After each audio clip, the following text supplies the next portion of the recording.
The June 11th, 2019 meeting of the Monroe County Legislature will now come to order. Will the clerk please call the roll? Mr. Alcoffer. Here. Mr. Ansello. Here. Mr. Broth is excused. Ms. Boyce.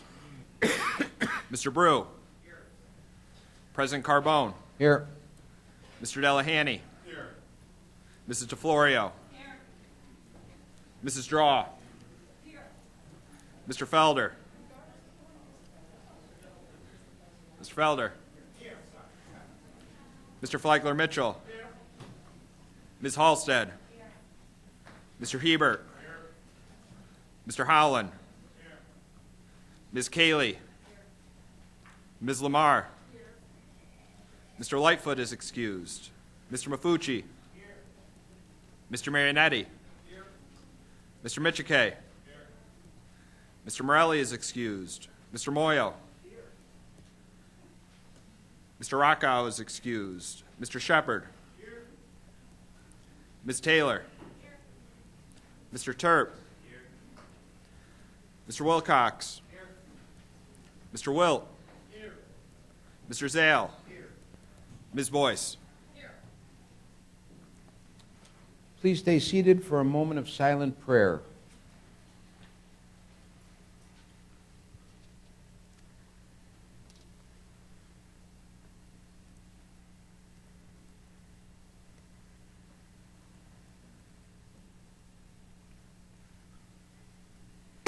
Please stand as Legislator Justin Wilcox will now lead us in the Pledge of Allegiance to the flag. Legislator Wilcox.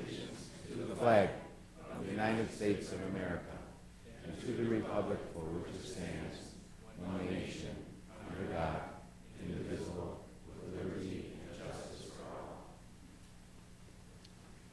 Please remain standing as we observe a moment of silence for Sam Cooper, the former Monroe County Airport Manager and World War II veteran who recently passed away.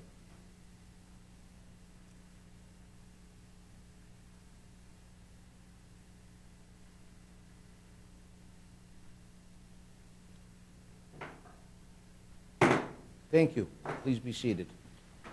Your copy of the Journal of Day 5, May 14th, 2019 is available on your tablet. Without exception, the Journal will stand approved as submitted. There's a hearing loop in place tonight to assist those who are hearing impaired.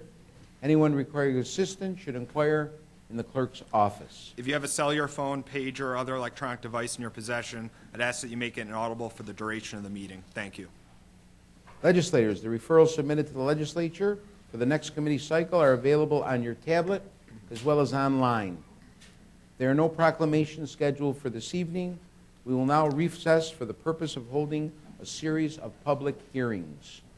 I now declare open the public hearing entitled Authorizing Lease by Negotiation with Sprint Spectrum LP for PCS Telephone Communications at 1870 Mount Hope Avenue. There are no speakers registered for this hearing. There being none, I declare this public hearing closed. I now declare open the public hearing entitled Local Law Regulating the Use and Protection of Monroe County Geodetic Survey Monumentation Network. There are no speakers registered for this hearing. There being none, I declare this public hearing closed. I will now reconvene the June 11th, 2019 meeting of the Monroe County Legislature. There are no formal committee reports scheduled for this evening. We will now hold a public forum.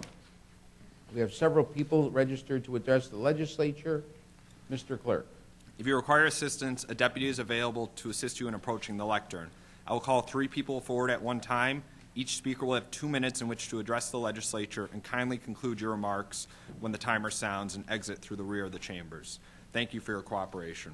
Our first 3 speakers are Joanne Sassa, Barb Lemke, and Paul Frisella.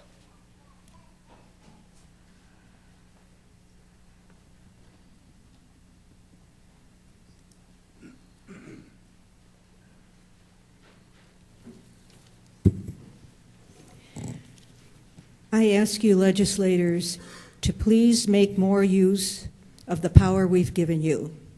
I once asked my legislator what he considered his main job as a county legislator. He said, and I quote, "My job is to take care of the people of Perrington. I considered his answer telling and provincial because we have a great number of people in Perrington taking care of us.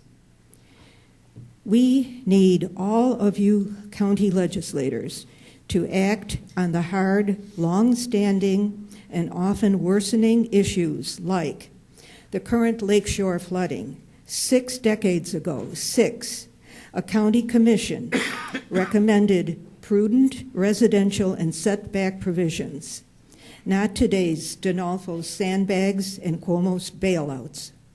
Issues that need addressing, like county transportation. Bill Carpenter, who earns $250,000 a year, similar to our Supreme Court justices and to Pelosi, will present a defective, incomplete so-called master plan to his compliant transportation board this summer. Will my legislator object to any parts of this proposal? Issues concern me, like the multiple stark divisions between city and suburbs that earn our county negative records on a national scale. Issues like Donalfo's support of massive tax breaks every 2 to 3 months for Bob Morgan, in her support for Costello's projects, Chisonis's Paytech Company and Sports Field, and the continuing secretive dealings with Wilmot's malls. Again, I thank you all for your service.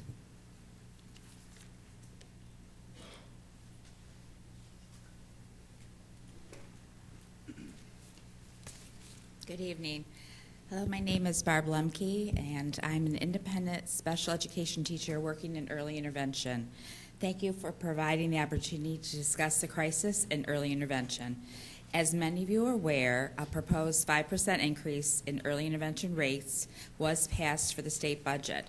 This is a very small increase. The 5% increase was only for speech, occupational, and physical therapy services.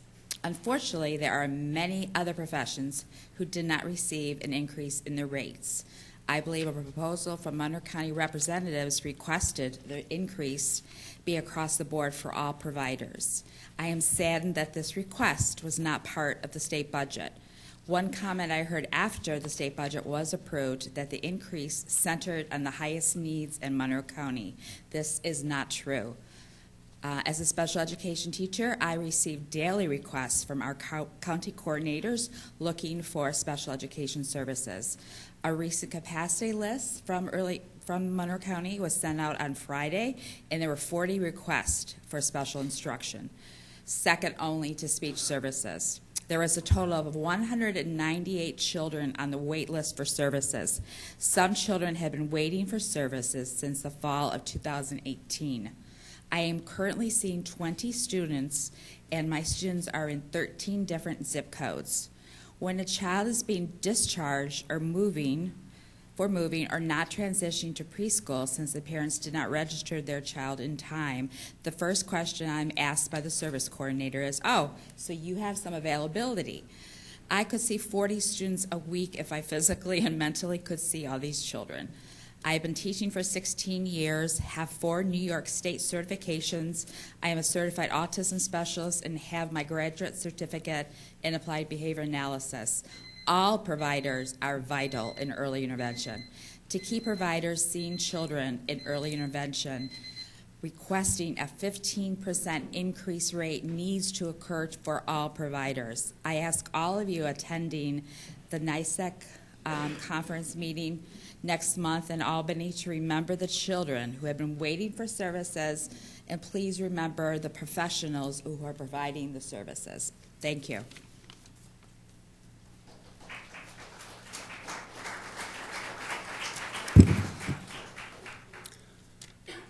I am Paul Frisella.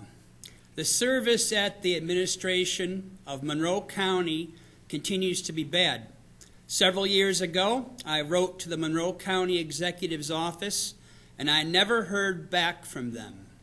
At a speech at the Rochester Airport recently, the problem of poverty in Monroe County was never mentioned. The flooding on the shore of Lake Ontario continues to be a problem, despite the empty words of lawmakers and area officials. In the light of all of this, I encourage voters here to vote appropriately at the next election.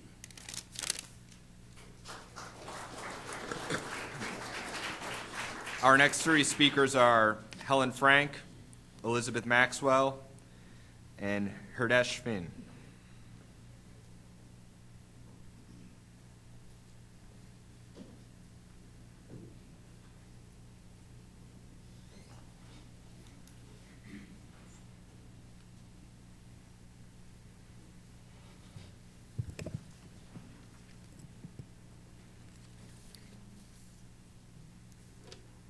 Hi, my name is Helen Frank, and I am a sophomore at Brighton High School, and I am also a member of Brighton Climate Club. My peers and I are deeply concerned about climate change, and we are especially concerned for our future. We are urging the Monroe County Legislature to enact a climate action plan, and we would like this plan to incorporate CPACE. CPACE is a method for financing renewable energy and efficiency projects targeting commercial and non-for-profit buildings. The county must pass a local law and sign an EIC municipal agreement to offer open CPACE. There is no responsibility for program administration or financial exposure for the municipality. Open CPACE creates a financing method to enable green energy access and efficiency upgrades without the upfront cost burden. It provides low-cost access to financing, spreading the cost of energy improvements across the life of the expected measure, often providing a positive cash flow. The debt is tied to the property as opposed to the property owner and may transfer with property ownership, reducing the disincentive to invest based upon owner uncertainty. The bank must pay any back taxes due to the municipality or county before foreclosing on the property, thus eliminating any financial risk to the county. CPACE is different than the previous version of PACE. It's commercial, not residential, and will make businesses in Monroe County competitive with businesses in surrounding areas such as Niagara, Erie, Syracuse, and neighboring states who have already enacted CPACE. I have a sheet with more information about CPACE, which I will now give to the clerk. Thank you.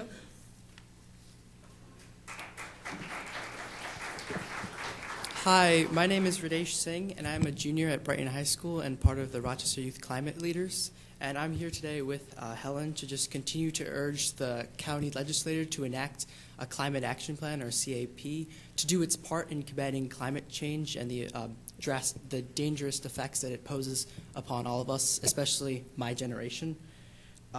Rochester, the Monroe County itself, compared to other counties, is lagging behind on its fight against climate change. We've seen other counties in the area, such as Erie County, pass its own climate action plans, and we have a chance to do our part in the fight against climate change. So we encourage the county to continue its great work and to be leaders in this fight against climate change. County operations itself can be more energy efficient with transitioning to solar, wind, and other renewable energy sources, and this will save money in the long run and help in the long run with investment in the short term. So we can be a leader in transitioning Monroe County to green energy, and we continue to support the county in their efforts to do so. Thank you.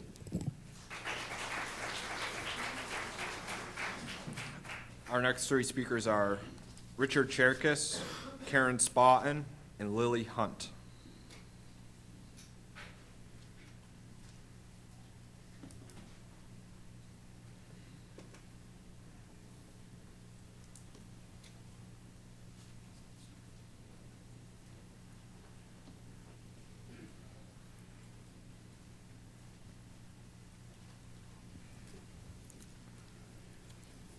Good evening.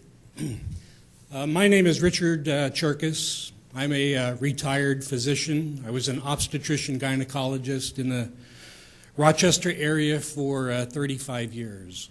During that time, I took care of hundreds of pregnant women, and I had the honor and privilege of following them through the truly miraculous process of conception, embryogenesis, organogenesis, where the organs of the fetus are formed at 6 to 7 weeks of the pregnancy, and then followed them through prenatal growth and development in the second and third trimester, ending with labor, delivery, and birth. Needless to say, I am deeply concerned with the status of the unborn fetus. Although I don't disagree with everything in the Reproductive Health Act, I do believe that the liberally written Reproductive Health Act puts the healthy unborn fetus at increased risk. And in my opinion, the Reproductive Health Act should be repealed. And failing that, I ask that you consider your conscience and vote accordingly in the upcoming elections. Thank you.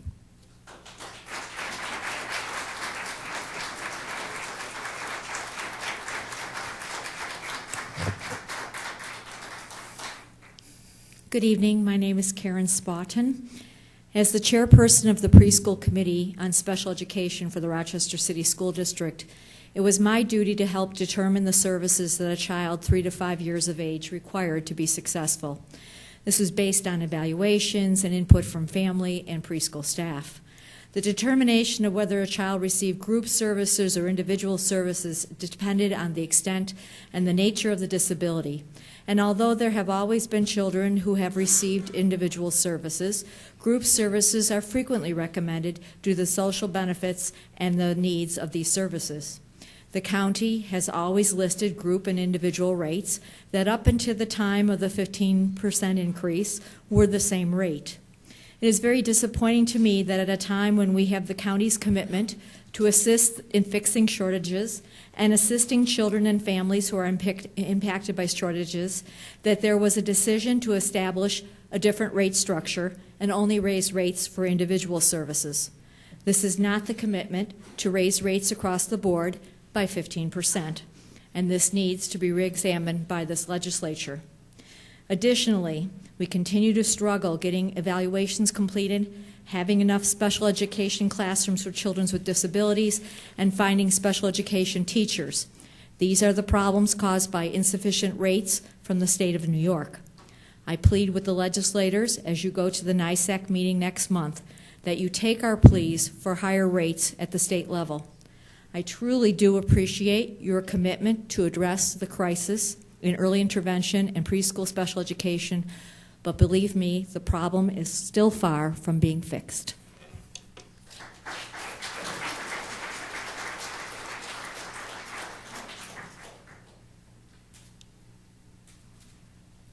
Hi, I'm Lily Hunt from the Rochester Youth Climate Club. And as a future voter, I can confirm that ignorance isn't bliss. If you're crossing the street and a car is about to hit you, it'd be better to know that the car is about to hit you so that you can move out of the way instead of jauntily strolling down the street only to get hit by a Honda. Climate change, like the Honda, is the ominous cloud on the horizon. Climate change causes extreme weather like widespread droughts and hurricanes that devastate people and destroy infrastructure, including roads and homes. Climate change occurs when greenhouse gases like carbon dioxide and methane enter the atmosphere. These gases are naturally abundant in the atmosphere to keep Earth habitable, but too much means that global temperatures increase, causing climate change. But what does this have to do with cars? Here's the problem. Transportation accounts for almost 30% of human-caused greenhouse gas emission, the highest percentage of all the human causes. However bleak the situation seems, humans have the power to stop climate change, and although our county alone cannot save the world, we can join in the effort to find solutions and save our planet. The reforms our county has already done, such as bike sharing, building bike lanes, and improving bus stops, are phenomenal. However, we need more changes. For example, we can change regularly used county vehicles into electric ones. These vehicles do not use fossil fuels, so they're better for the environment. We can use electric public buses, school buses, and others. Although electric vehicles are more expensive, since gas is expensive, in the long run, electric vehicles will cost less money. Climate change is not a tomorrow problem. Unlike me as a little kid, we can't shove all our problems in a closet and pretend the room is clean. Extreme weather damages citizens, has cost $1.6 trillion since 1980, and threatens 1.2 billion jobs. If we sit still and do nothing, by 2100, the global GDP will drop by 30%, worse than the Great Depression. There is hope. We can have a bright tomorrow. However, this cannot be achieved by pure optimism. We must act, and we must act quickly. We need a plan. I thank you for your time.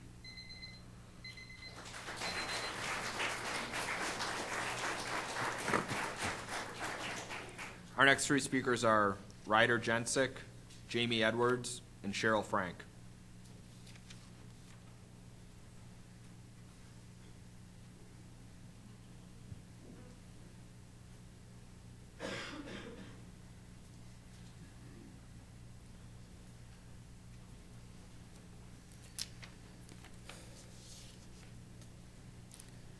Hi, my name is Ryder Jensen. My mom has spoken at these legislature meetings for the past several months, so I know you know some of my story. But I thought maybe it would get through to you if I came up here and said it myself. I have 20 siblings. 6 of my siblings are biological and 14 are adopted. I kiddingly tell my parents that I'm the reason we started adoption because if they didn't get through my first couple years, I don't think they would have considered it. I wasn't a healthy baby and I wasn't a happy baby. I was very sick, and I screamed all day, every day. The world was a scary place for me. However, I was fortunate enough to be provided with therapists that helped me develop and grow in a healthy way. When I see the difference that the service providers have made in my family's life throughout the years, it's hard for me to understand why the county doesn't want the program to flourish. The special needs community is such a vulnerable community, and without the support of early service, it would suffer. Now, I could tell you how the county has legal obligations to keep the program running, but I think the county is well aware of what they're legally obliged to do. What surprises me the most is the fact that the county feels no personal and moral obligations to these kids. Without early intervention, I would never have developed the skills to even carry on a normal conversation, much less come up and speak in front of 29 scary people in suits. Early intervention has made all the difference in my life and in the life of my family. To not pay these providers what they deserve across the board is sentencing this program to die. It's sentencing the kids that need it to live their life without reaching their potential. It makes me truly sad that the program doesn't care to put enough effort into doing what they need to do to keep the program running. Thank you.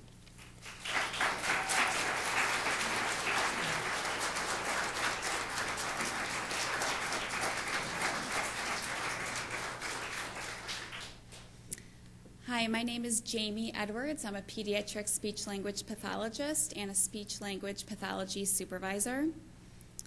I've been speaking on the EI crisis since November.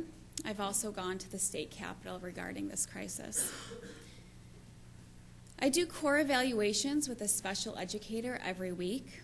We are responsible for determining if a child qualifies for EI services. Every week I go into a child's home. The children I see are usually 18 months to 2.5 years old. I hear stories from parents. One parent, my child makes himself gag and vomit because he cannot communicate. Another parent, my older twins have autism. I think my toddler does too. I'm scared. She has no words. She doesn't understand no or stop. As soon as I open the door, she runs to the street. I'm afraid she'll get hit by a car. Another parent, he doesn't play. His sister tries to play with him, but he would rather pull me to the pictures on the wall. He makes me take them off, put them down, rearrange them, and put them back on the wall. We do this all day long. Another parent, my child does not eat. He makes me feed him. But he does enjoy peeling the paint off the wall, and he eats that. These are the stories I hear, and these are the children that are going on the capacity list. Hundreds of children are currently waiting for services, vulnerable children. Based on federal law, I recommend services based on the unique needs of the family and the child. Lately, I've been at meetings recommending my services, and the service coordinator tells me I can't do that. There's a capacity list. And I say, well, I don't base my recommendations off of the capacity list. It's based off of the unique needs of the child. So yes, I'm going to recommend speech, OT, PT, special ed, or whatever service the child needs, regardless if there's a capacity list or not. I stand my ground, and it causes a very uncomfortable situation. And I've had some challenging cases where I have then had follow-up phone calls from the county, and it's uncomfortable to be in those situations with the family present. I'm also here to speak on the 15% rate increase across the board for preschool special education that was proposed by Cheryl Donalfo. What I learned is that 15% is only for individual services, and the group services actually took a cut or remain the same. Whether this is through deception or not, the county failed to inform the public. We were not aware of this sneaky wording. I'm asking you to work with providers and to continue to fight for the vulnerable children and families in the community, and to continue to go to the state to work with the state to increase reimbursement rates for early intervention. Thank you.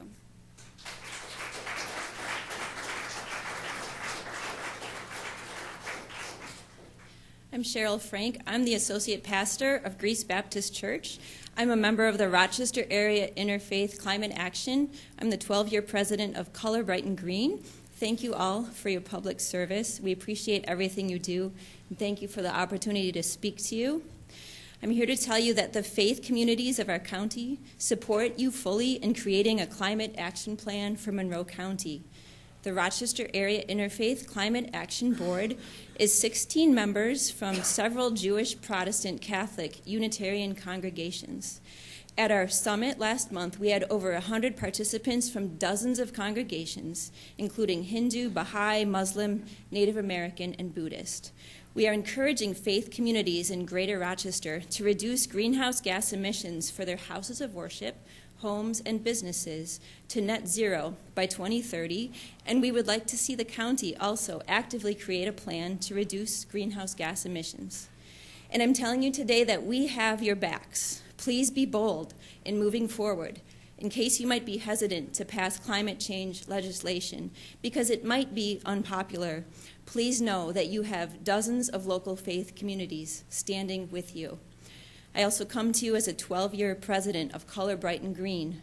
Our 11-member board, our dozens of volunteers, and our hundreds of Facebook and Instagram followers also support the county in creating a climate action plan. Please don't hesitate to contact us if you need support, assistance, or have any questions moving forward. Our Native American brothers and sisters made decisions based on what is best for the 7th generation. We support you fully in taking the long view. And I have a sign-on letter from the Rochester Area Interfaith Climate Action supporting a climate action plan for Monroe County. Thank you.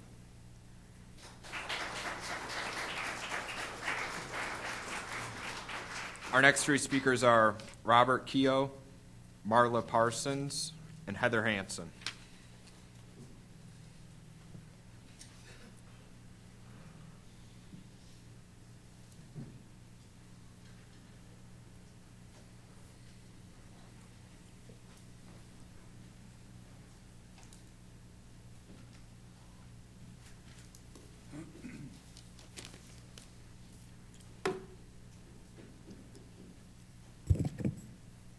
Good evening, ladies and gentlemen.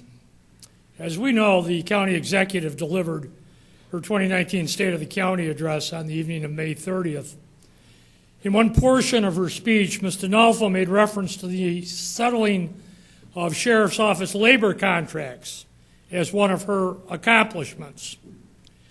I found that to be somewhat strange, since during her previous State of the County address, which she delivered in May of 2018, she stated the following, and I quote, "We are also rewarding the men and women who serve on the front lines for their dedicated work on our behalf. In this past year, we finalized new contracts with the Monroe County Law Enforcement Association, the Monroe County Deputy Sheriff's Association, the Monroe County Sheriff's PBA, and the Monroe County Sheriff Command Staff. When I first took office, we had a lot of work to do. 4 contracts later, we got the job done, mission accomplished, unquote. Those words spoken last year are virtually identical to what she just said 2 weeks ago. If Mr. Nolfo is somewhat confused as to what happened in what year, the true facts regarding this administration's treatment of their active and retired public safety personnel are not confusing at all.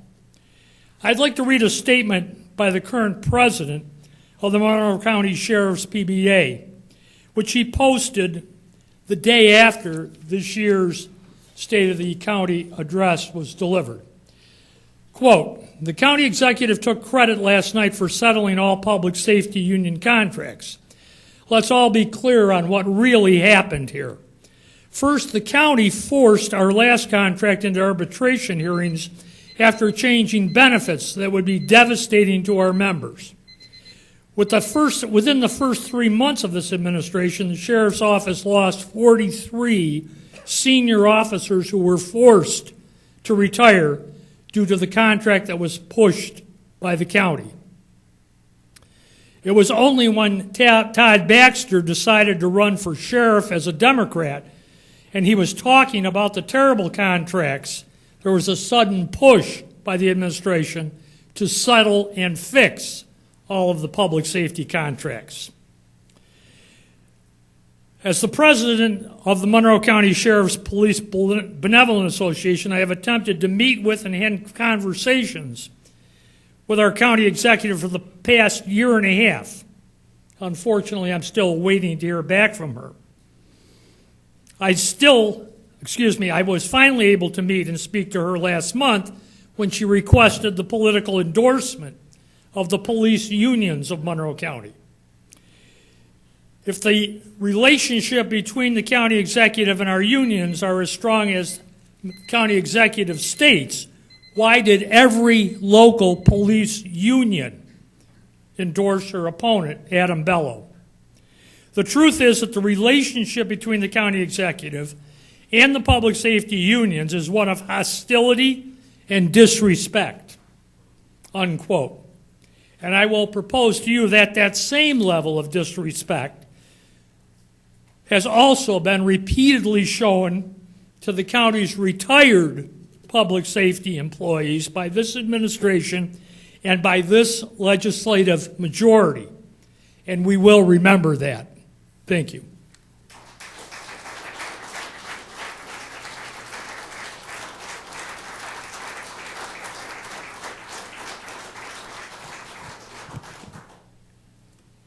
Hello, my name is Marla Parsons, and I'd like to speak with you today. In 1973, the U.S. Supreme Court ruled in favor of legalizing abortion. Of course, we all know of this court case, Roe v. Wade. The real-life Norma McCorvey was listed as Jane Roe. McCorvey wanted to terminate her pregnancy, but abortion was illegal in the state of Texas. As the case lasted 3 years, McCorvey gave birth to her child, who was given up for adoption. Baby Roe lived, while millions since have been killed in the womb. Later in life, McCorvey changed her position on abortion and became part of the pro-life movement. She said that her involvement in Roe was the biggest mistake of her life. Abby Johnson is a former Planned Parenthood clinic director, having worked for Planned Parenthood and taken part in thousands of abortions for over 8 years. She was told that the fetus doesn't feel pain until 28 weeks. According to Johnson, Planned Parenthood doesn't use ultrasound guidance to perform abortions, but one time, an abortionist used ultrasound to perform an abortion on a 13-week baby boy in the womb. Johnson explained that she saw on the monitor how the baby immediately jumped when touched with the abortion instrument, his arms and legs flailing in vain to try to get away. After seeing this perfectly formed baby, Being torn apart and sucked into a tube, Johnson was forever changed. Quoting Johnson, "Science tells us that from the moment of conception, unique and individual and unrepeatable DNA is formed. That DNA is human. History tells us time and again that it is unjust to take the life of an innocent human being. It was unjust to dehumanize an entire segment of people when we were working to abolish slavery. It was unjust to dehumanize an entire group of Jewish people in the Holocaust. But those two examples only existed because our society was willing to turn a blind eye, look a human person in the face and say, that is not a human being. I am also for choice, but choose before you have created life. There are so many options available at no cost. We have sunk to a new low in our society, and it is time to rectify what we have done. We must defend the vulnerable in our society, including innocent unborn babies. Repeal the Reproductive Health Act. Please send a resolution to Governor Cuomo stating that Monroe County does not support his barbaric murdering of children in the womb. Thank you for your time.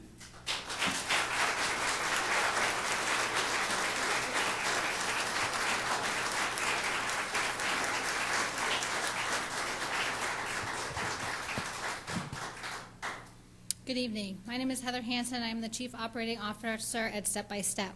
Back in March, when the announcement was made about a 15% across-the-board increase to preschool special education-related service rates controlled by Monroe County, I now know that a packet of information, including the proposed decrease to group rates, was provided to each legislator here, as well as to the media. This was not provided to any of the provider agencies at that time. We sat in this room, but we were only aware of what was verbally said, and we were not asked for input on the proposed rates. It was not until May 17th, a full 2 months later, that we were provided a copy of the proposed rate chart. Many of us responded to the group rate decrease at that point. Let me be clear, not one of the provider or advocacy organizations asked for a group rate to decrease. None of us can shoulder a decrease in our revenue that has already been stagnant for years. Group services are something that we currently provide and get paid for and have for years. There is an existing group rate established in Monroe County as reported on the New York State Department of Education website. We have now been told, once again verbally, that the group rate will now remain the same as it has been for the last 10 years and will not be subjected to the 15% across-the-board increase as previously announced. As in March, we have not been provided this in writing. I understand that this updated rate chart has once again been provided to the media, but it has still not been provided to us, the agencies directly impacted. These rates impact our business, our revenue, and ultimately how we can recruit and maintain our providers to service the children currently on wait lists. We want to be part of the conversation and part of the solution. We have been here for months offering to be part of the conversation. We want to collaborate to find solutions that work for everyone. One specific solution would be to set the rate for a group of one child and one therapist, to be the same as it is for an individual rate. There continue to be children waiting for services throughout Monroe County. Let us be part of the conversation so that we can all work together to eliminate wait lists for these crucial early childhood services. Thank you.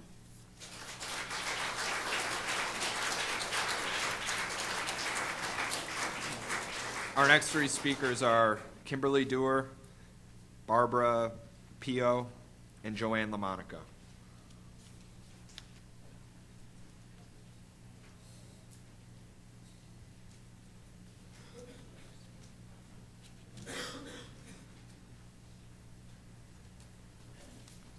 Hello. My name is Kimberly Doer, and I'm a special needs mom and early intervention advocate. This is my daughter, Vivian. So we voted to increase special education funding by 15%. I was here for the vote. I sat back there. I celebrated with my peers. I celebrated with members of my family, my daughter's providers. And then we find out months later that that 15% increase wasn't true. yes, you can say, oh, okay, we decreased 15% for the group rate, increase for the individual rate, and it's not exactly even, so you still get a little bit of an increase. Let's cut it out, okay? The two goals for all of us coming and speaking to you for these months and years was to, one, help retain and recruit skilled and passionate providers for these vulnerable kids, right? And two, to eliminate or at least reduce the waiting lists for the kids that are currently waiting. So any way you want to talk about it, what you voted on did neither of those things. It did not reach the goal at all, not even close. Kids are still going to be waiting, providers are still going to not be making a living wage, and they're still going to continue to leave the profession that they're so skilled and passionate about.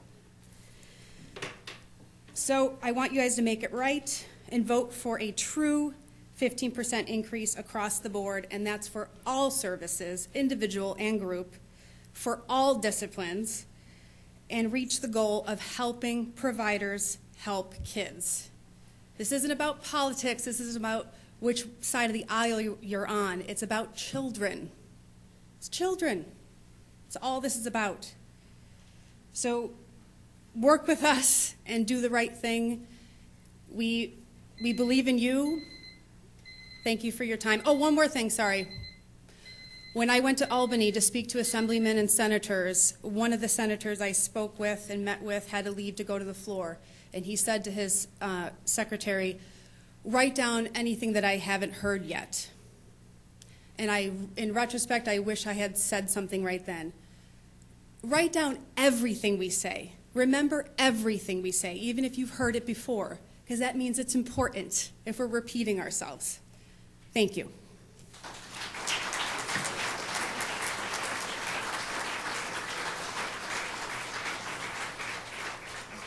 Hi, my name is Bunny Pio.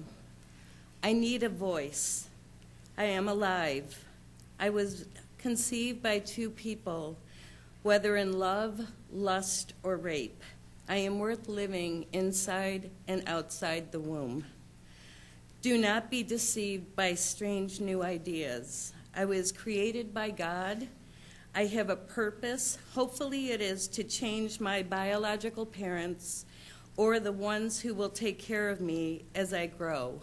Don't give up on me. It is murder to abort me, to dismember me. I feel pain, I hurt, I want life. Believe in me, believe in the Lord, accept him. Hebrews 13:6, the Lord is my helper, so I will not have to fear. What can mere men do to me? For the greatest is love. Please repeal the Reproductive Health Act. Thank you.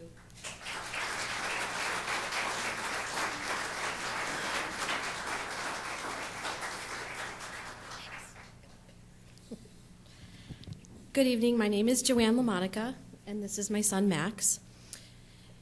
As the first and now only teacher of the deaf left in early intervention and preschool programs, I have stood up here several times in an attempt to help you understand the immense crisis this county has been in for far too long with both of these vitally important programs.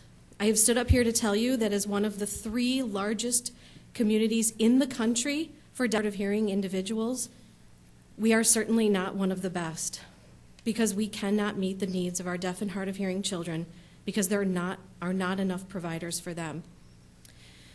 However, tonight I stand before you to introduce you to my son. Max was born at 36 weeks after 6 weeks of bed rest following a harrowing preterm labor episode. He was born healthy, no complications, and we were grateful. By 8 months of age, I began to wonder why Max couldn't sit up on his own or stay sitting without constantly falling over. I wondered why he crawled using mostly his arms. At 9 months, I made an appointment with an orthopedic doctor who made light of my concerns and told me, he's just a boy.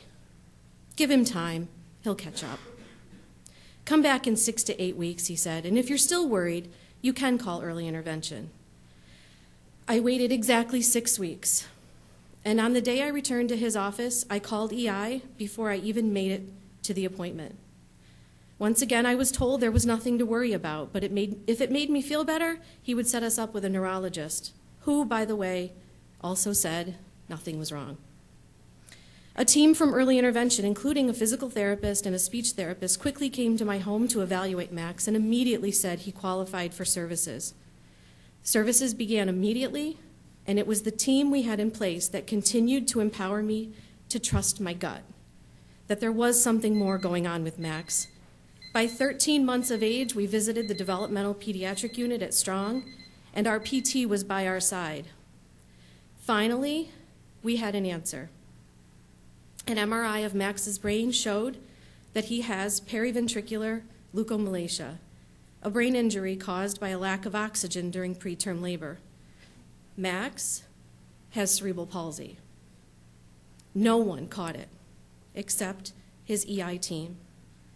Max would not be where he is today, a 16-year-old high school junior who walks, is in Regents courses, loves golf, soccer, and is hoping to pass his driver's test on Thursday.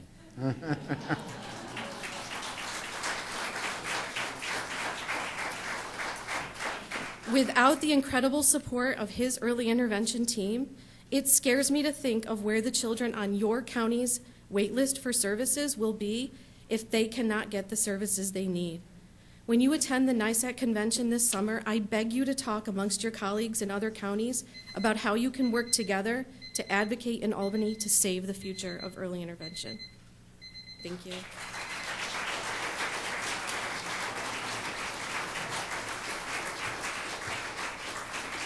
Our next three speakers are Vale Anton, Kristen Rogers, and Ellie Mancuso.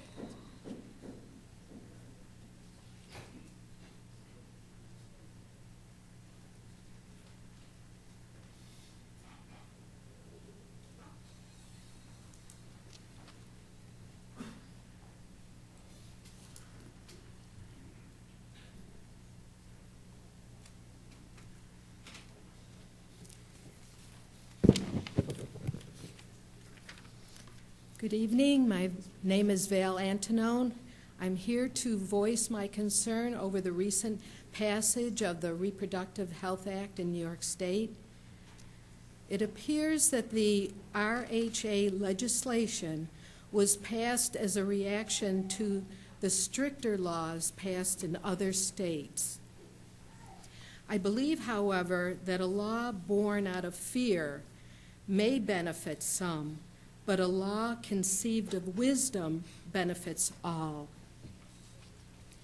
I take great satisfaction when reading our country's Declaration of Independence.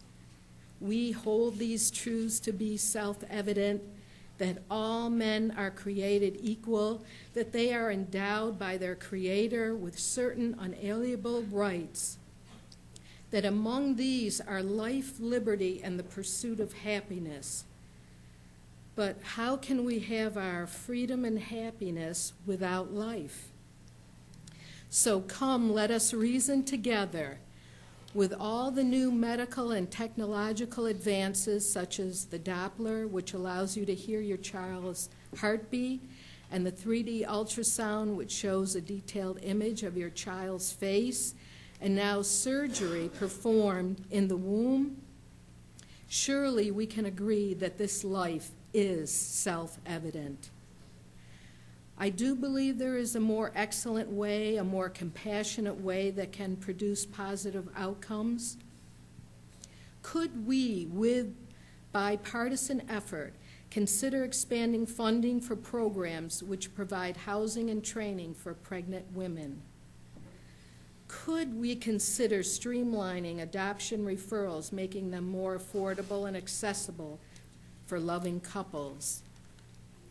Could we consider more health education and awareness for high school students on neonatal development and emotional ramifications of their choices? Our country's unalienable rights cannot be taken away, not even from the unborn. Our country is known for fighting for the defenseless, both here and abroad. I hope in time that all life will be protected and viewed as sacred, then truly we will be reflecting our nation's declaration. Thank you.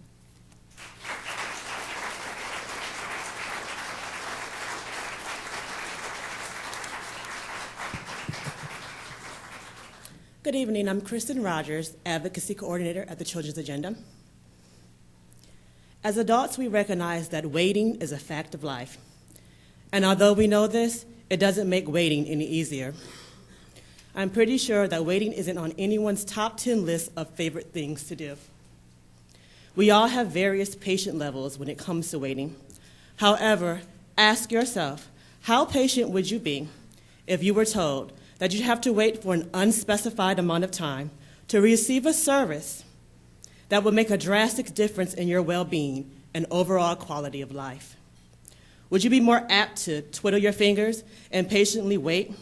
Or would you do whatever you could to ensure you receive the service you're entitled to as soon as possible? If you are part of the latter, then ask yourself why we are asking children to wait for the developmental services they need desperately in order to thrive. The children waiting for services have no idea that they are waiting, nor are they aware that the service they are waiting for are federally mandated to be provided to them in a timely manner. For that matter, many of their parents are unaware as well. So I stand here today to be their voice and ask you, the legislators, to honor the commitment you made to increase preschool-related service rates by 15% across the board. Doing so won't eliminate waiting altogether, but it will ensure that more children will receive the services they need. Because in the grand scheme of things, it's not about you and it's not about me, it's about them, our children, our legacies, our future. In a nutshell, your actions speak way louder than your words. You committed to increasing preschool-related service rates by 15% across the board. That is what you said. Now all that needs to be done is for you to actually do that. Thank you.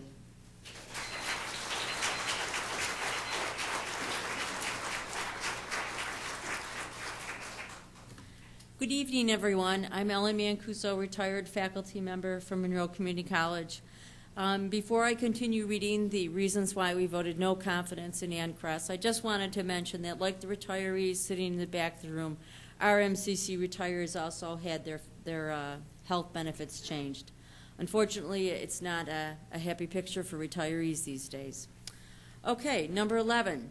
Contrary to the spirit of explicit terms of Article 46, Section A, management's decision to reverse, without prior notice to union officials, the universal implementation of salary equity has disproportionately harmed female employees and employees of color. Management has now, after much discussion, finally conceded to partial financial settlement to some of the affected people.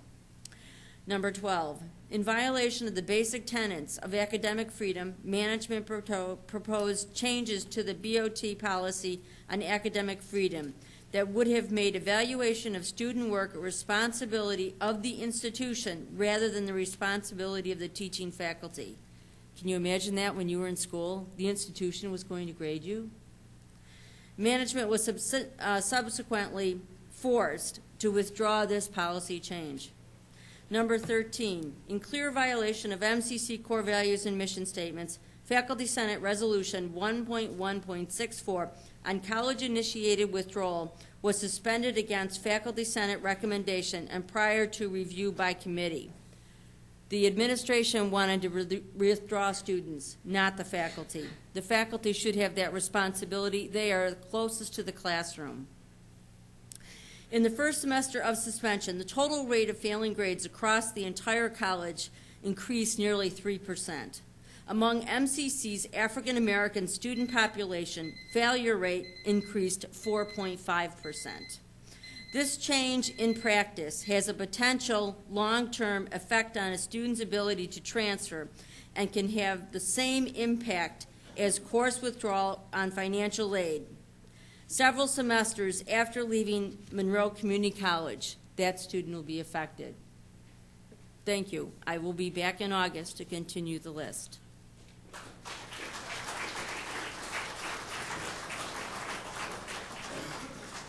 Our next three speakers are Ed Ramsberger, Cynthia Tolman, and Robert Levine.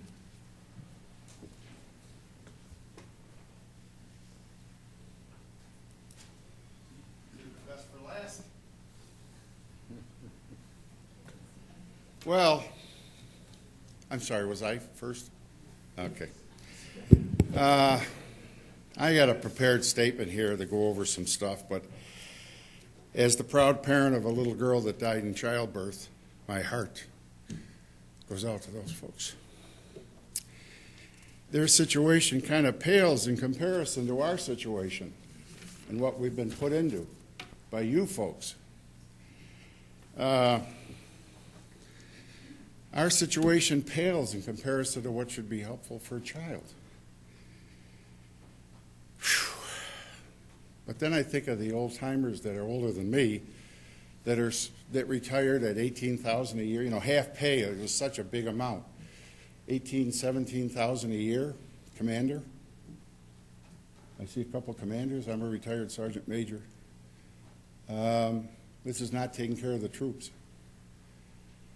Well, they're scrimping money together to get their medicine. They're avoiding food. We check on a couple of old timers we got a couple of years ago, and the refrigerator's empty. So it kind of brings up the level of concern we have for ours, Doctor. But again, does not come up to the level of you folks. Well, I wanted to compliment Mr. Michike for crossing the aisle, showing some guts. I hope you're taken care of properly and not disrespected like we are, which you have been. Another pillar of the Republican leadership has fallen. There was a time when that would have saddened me. For you older folks who used to ride with me in a patrol car at night in B-Zone, I was a Skinner Republican. Now I'm a Democrat. It seems that they're the only ones listening. But now if it leads me to hope that a few of you might now find your conscience, you'll do what is right. Some of you have ridden with me in the past, we've ridden with several other folks that are out there. You stood up for law enforcement. You stood up for the community safety, which this really involves. Because people ain't coming to the job today. Why? Because you took away all our good benefits. We never had great pay. We had the benefits when our bodies start falling apart. So I can only hope, and my conclusion is some of you find your conscience. You do what's right. You pay attention to the contracts we've had since the 1960s. Okay, I hope I'm not boring you, Madam Executive. This is a terrible situation. You're dropping the ball on kids. Kids. Jeez.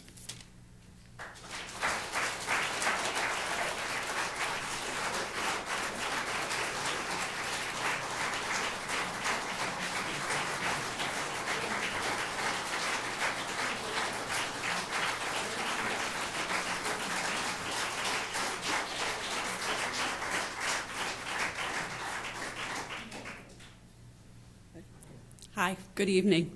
I'm Cynthia Tolman, SLP and CEO and Director of Clinical Associates of the Finger Lakes. The last time I spoke to you all, it was to express my appreciation and thanks for a 15% across-the-board increase for preschool speech, OT, and PT services. Our agencies and others hope that this increase could have helped staff retention and meant fewer children waiting for services, even though it was really only half of what we needed. Imagine the surprise when we discovered at the end of May that the increase was only for individual or one-to-one services. For the first time, a group rate was established in Monroe that was different from individual rates. Contrary to what has been stated by some county spokespeople, providers did not ask for this group rate, nor is it new that children will be seen in small groups. My agency has been doing this for years. What is new is that we will now be paid less for providing a group session. If a child is seen in a group of one, meaning that he cannot be seen with others, we will be doing the exact same job as seeing that child individually. The same paperwork, the same reports, the same preparation, and the same meeting requirements, and getting paid less. Close to 75% of the group services that our agency provides are a group of one. This does not equal a 15% across-the-board increase. I've heard many people say it's great to see 2 or 3 children at the same time, as there's reimbursement for each child, but it's not a one-to-one relationship. For the provider, due to all of the indirect work that is required, each child needs a separate set of materials that have to be made. Each child's reports and notes are individual to them, and each meeting held is also individual. We get paid for none of that. That means our hourly reimbursement rate drops dramatically. So our agency will not be seeing a 15% increase. It's not going to help, sadly, attract and retain qualified staff, nor is it going to help ease that over, 197 children who are on the waiting list to only intervention as of last Friday. We need your continued help at the county level, and I look forward to continuing to partner with you to increase the preschool rates. Thank you.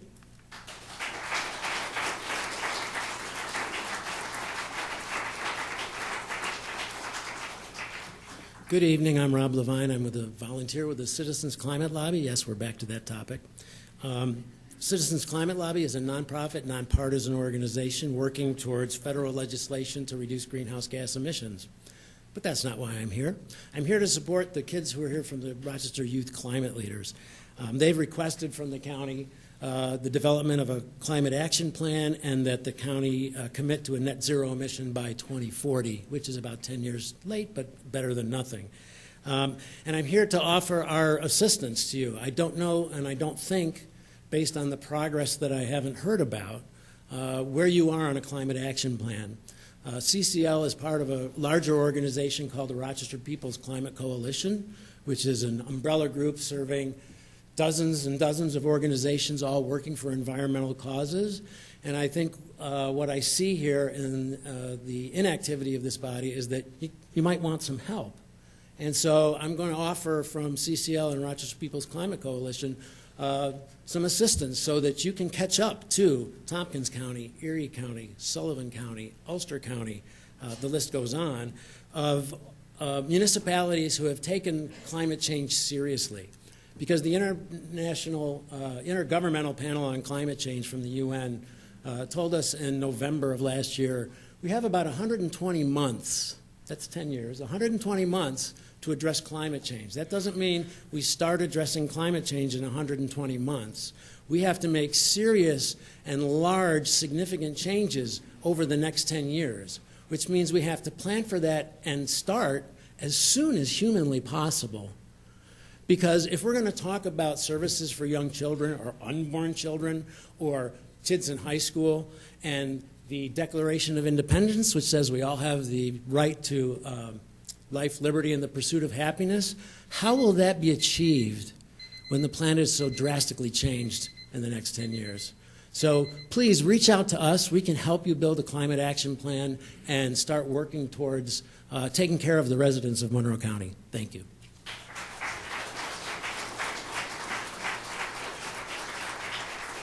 Our next 3 speakers are Elizabeth McGregor, Pete Nabosny, and Elizabeth Maxwell.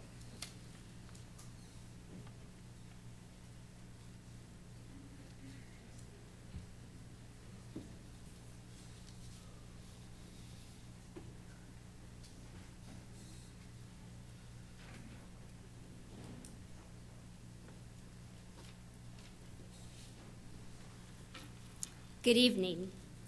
After all these months, introductions are probably no longer necessary, and my t-shirt tells you why I am here and who I'm advocating for. All of us in our berry-colored t-shirts are here tonight to remind you that the New York State Early Intervention Program is broken, and the 5% rate increase is not going to fix it. I urge you to talk to your colleagues at NYSEC about the Early Intervention Program. I can assure you the rates, the wait lists, the billing challenges, and lack of service coordinators are statewide issues.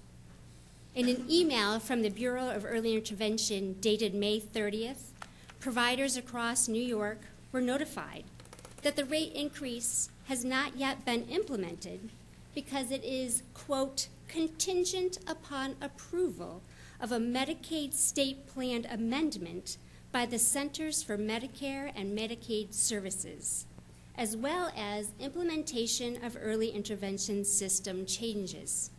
Wow. I'm not really sure what that means or what it entails, but based on our past experiences with the state, this could take months, if not years, for us to see that 5% rate increase. Additionally, the increase is not for all services. It does not include therapy provided by teachers of the deaf and hard of hearing, or teachers of the visually impaired, nor does it include multidisciplinary evaluations that take place when a child is initially suspected of having a delay or a disorder.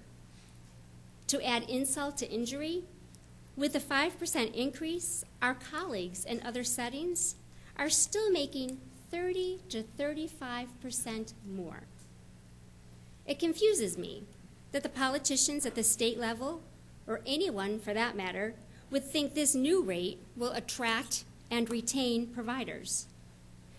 Perhaps an old-fashioned mathematics lesson at NYSAC would be really beneficial. As of this past Friday, there are still 198 children in Monroe County waiting for services.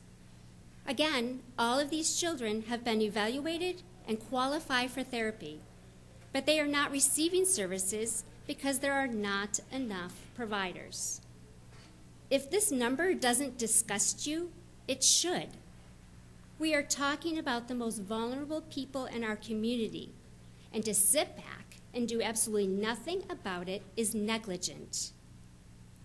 As our elected officials, please take this issue to Albany, start the dialogue with your colleagues at NYSEC, and make reform happen.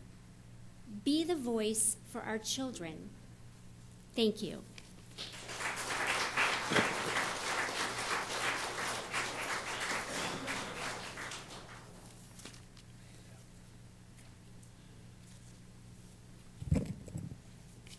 All right, hi everyone. My name is Pete Nabozny. I'm here with the Children's Agenda.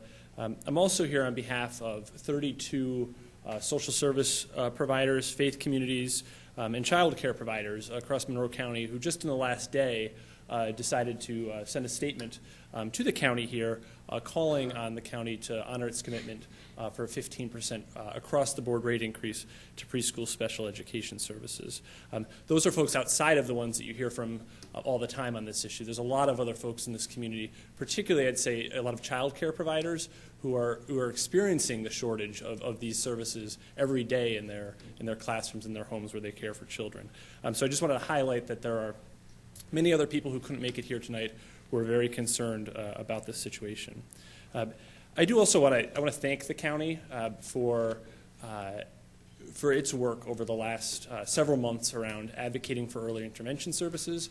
The 5% was not nearly enough, and there's all sorts of implementation challenges with it, but this is the first time in 15 years the state has raised any early intervention rates whenever they eventually come into effect. But I think that joining together, this community was really able to raise that issue at the state level this year, and we do need to build on it at NYSAC because we all have a moral obligation to ensure that the children of this community receive the services that they need to get off to the best possible start to life.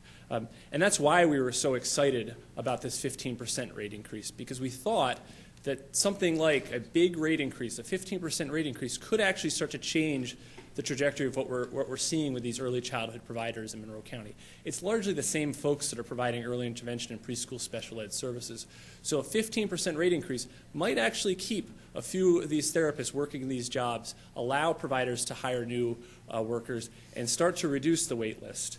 But what we've learned is if you raise certain rates by 15% and then you hold other rates even or originally proposed to be cut, we're not going to see that same kind of effect. And I'll say, this is why we need to be at the table. The providers need to be at the table. Advocates need to be at the table. raising individual rates while cutting or keeping even group rates could have the unintended effect of reducing capacity in the county because more services will be delivered as individual services rather than in groups. So while we're thrilled that there's a rate increase, we need to do this right, and we need to have an across-the-board 15% rate increase. Thank you.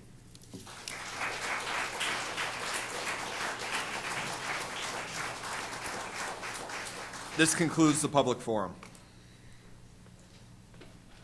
This time we'll recess the June 11th, 2019 meeting of the Monroe County Legislature and convene the Pure Waters Administrative Board for Rochester Pure Waters District. Mr. Clerk, please note the attendance and read the first item on the agenda. PWAB agenda item number 1, referral 19-0125.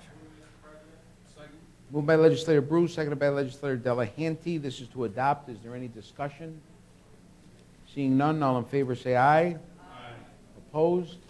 Item carries. Next item. No. We will now recess the Rochester Pure Waters District and adjourn the Pure Waters Administrative Board. The June 11th, 2019 meeting of the Legislature is reconvened.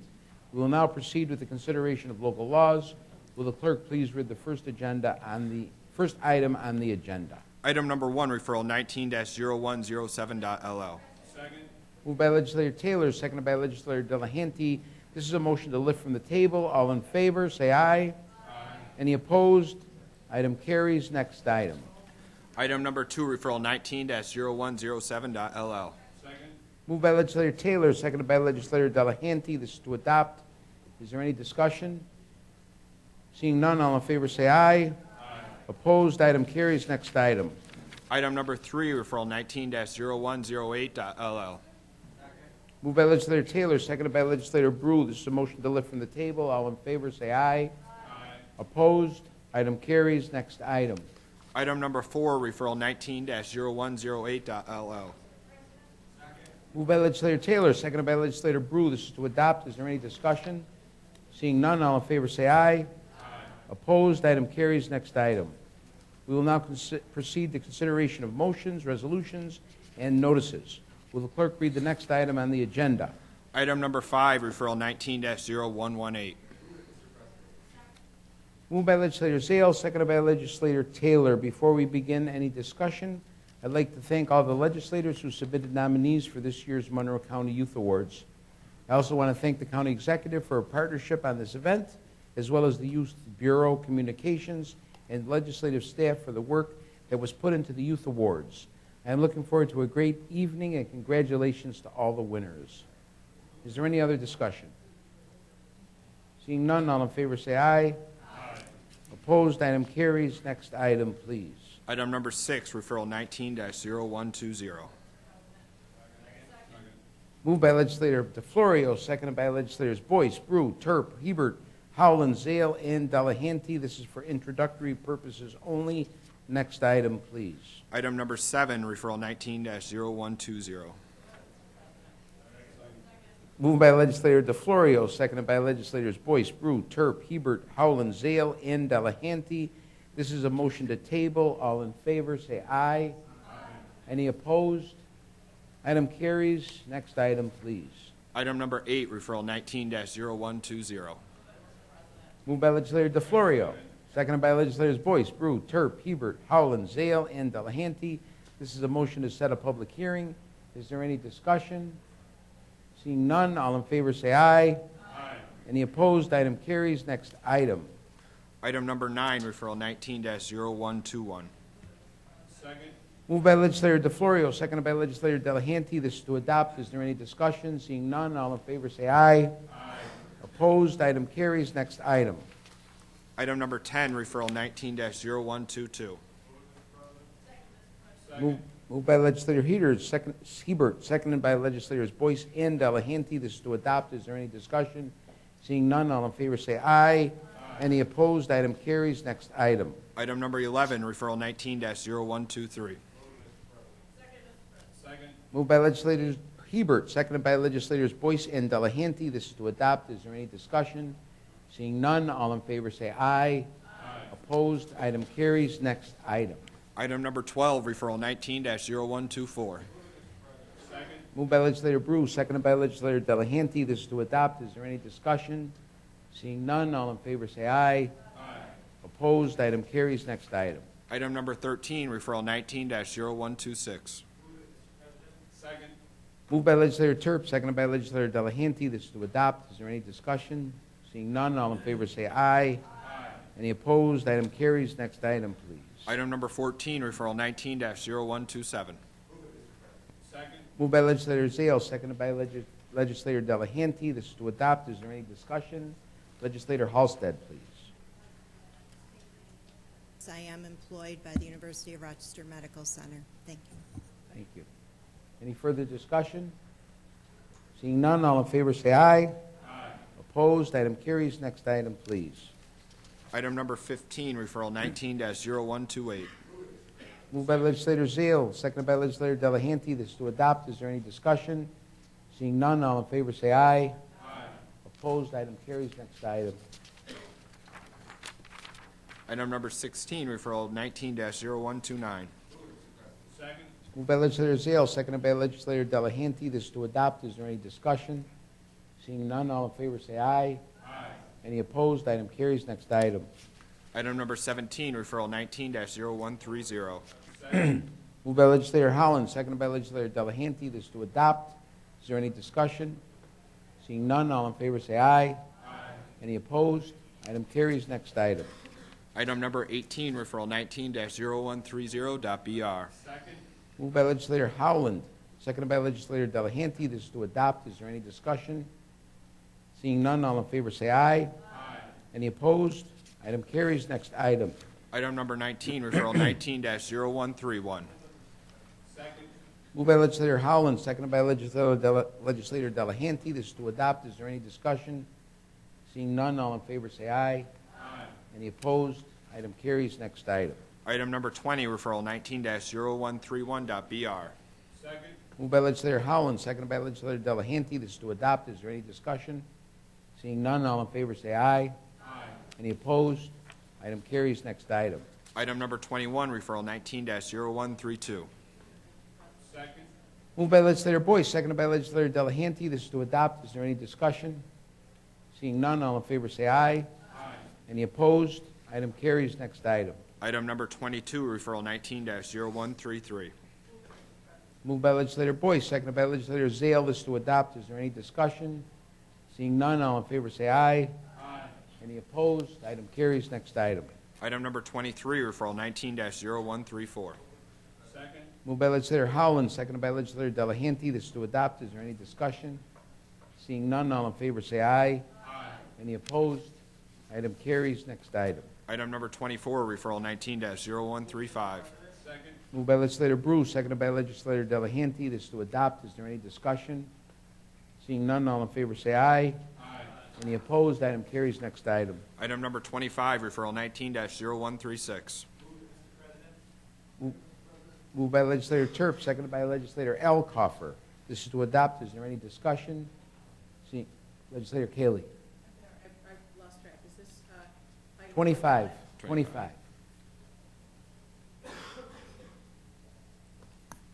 It didn't, excuse me, Mr. President, I missed this in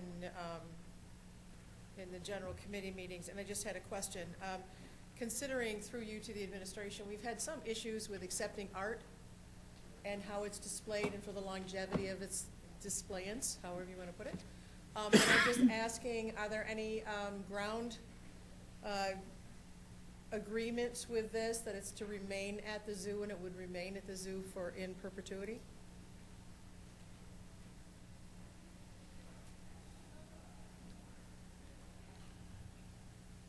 Through you, Mr. President, the donation makes the sculpture the county's property for the county to display as it sees fit.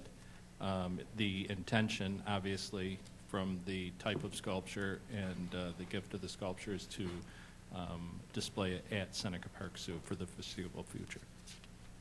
Thank you. And then if I could just add to that, Mr. President, so what you're saying is once the gift was accepted, Monroe County, if it chose to, could move it without discussing with the donors. Through you, Mr. President, that's correct. Thank you. Any further discussion? Seeing none, all in favor say aye. Any opposed? Item carries. Next item, please. Item number 26, referral 19-0137. Moved by legislator Hebert, seconded by legislator Halsted. This is to adopt. Is there any discussion? Seeing none, all in favor say aye. Any opposed? Item carries. Next item. Item number 27, referral 19-0138. Moved by legislator Hebert, seconded by legislator Boyce. This is to adopt. Is there any discussion? Seeing none, all in favor say aye. Opposed? Item carries. Next item. Item number 28, referral 19-0140. Moved by legislator Delahanty, seconded by legislator Draw. This is to adopt. Is there any discussion? Legislator Moyle. Thank you, Mr. President. Through you to the administration, in reviewing this matter of urgency, I noticed a drastic change in the tax that's being either returned or given to the city of Rochester. Is there an explanation for that through you, Mr. President?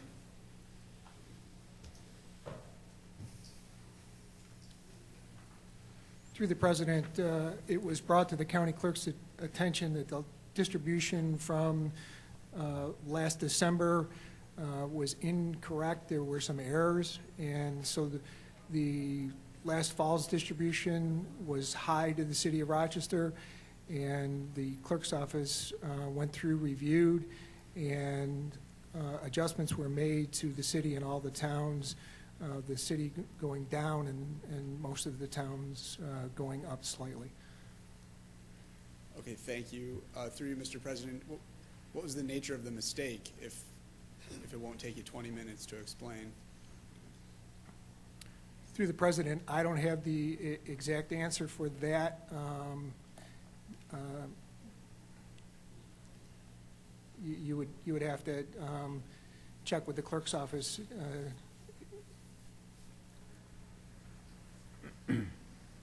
Okay, I will wait.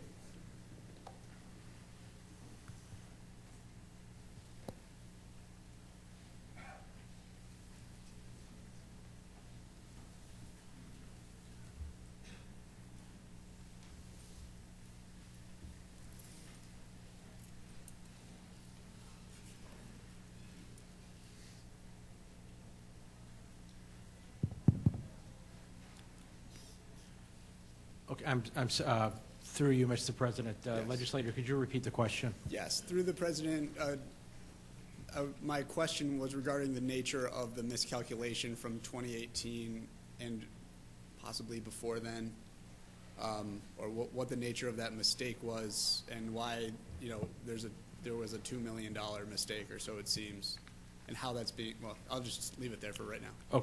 Okay, through you, Mr. President, I'll try to do this briefly. I'll maybe give a slightly broader answer, maybe to answer everything you're looking for. Earlier this year, we received a phone call from the city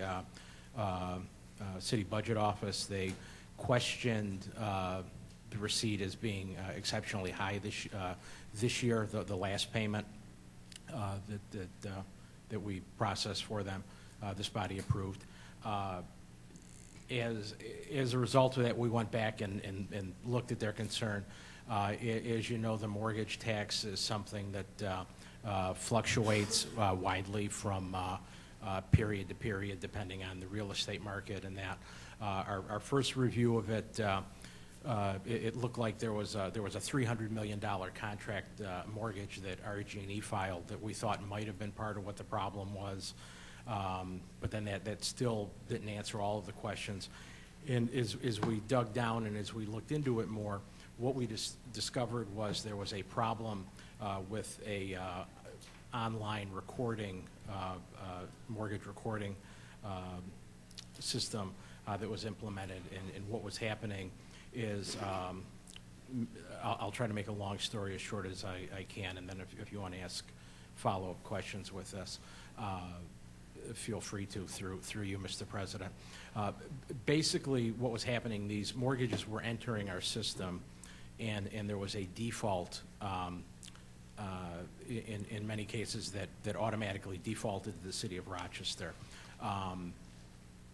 and as a result, different staff handled these transactions. Initially, but pretty much right off the bat, there were problems in terms of mortgages being incorrectly credited to the wrong municipality or not being corrected. And what was happening is mortgages that come over the counter, there is a verification process where our verification staff checks each document and actually checks what's referred to as the Swiss codes. And then there's a report that was run every month that would catch the Swiss code mismatches, which, you know, we have human beings handling these transactions. Mistakes of this type are relatively common.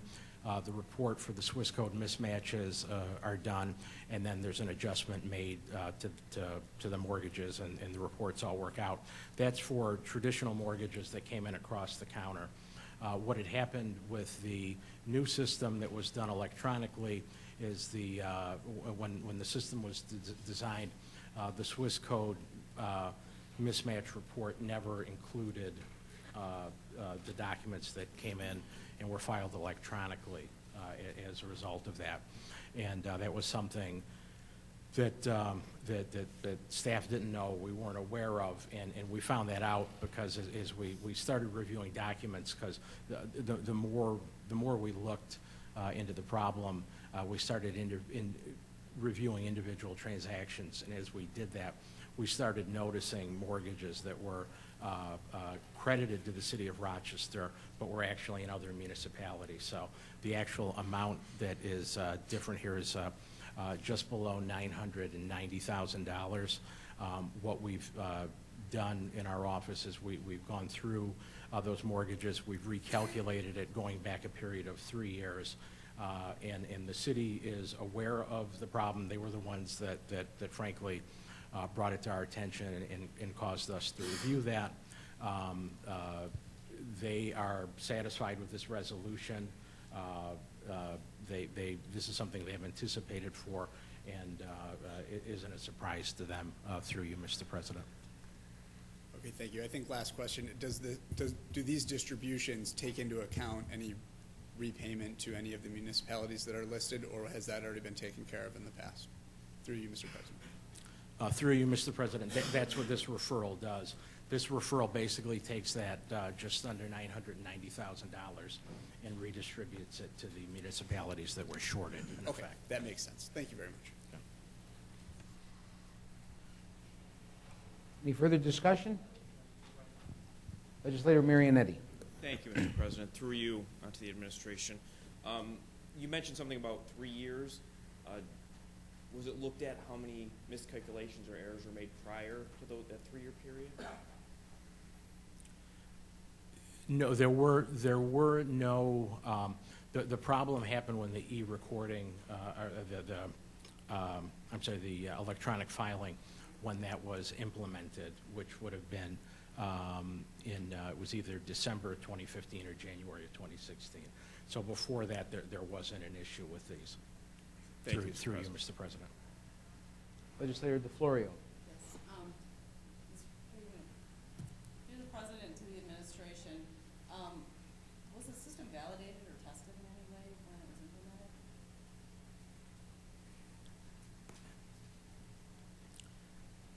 implemented? Through you, Mr. President. I'm not sure what you mean by that. Business where I come from, anytime a system of an online system, any kind of a system, an application is added to our business, it's validated, it's tested prior to implementation. Sure. Through you, Mr. President. That was a system that was implemented before County Clerk Bello took office, so I can't speak to what the process was with that. What I would say is we implemented a new system in September of last year, and you know, that was a system that was implemented. There was extensive testing and involvement on the part of all of our staff when we implemented that, and not knowing that that problem existed when we implemented our new system, we actually fixed that problem when we implemented the new system in September through you, Mr. President. Any further discussion? Seeing none, all in favor say aye. Aye. Opposed? Item carries. Next item, seeing no unfinished business, Legislator Marionetti. Mr. President, we stand adjourned until 6 p.m. Tuesday, July 9th, 2019.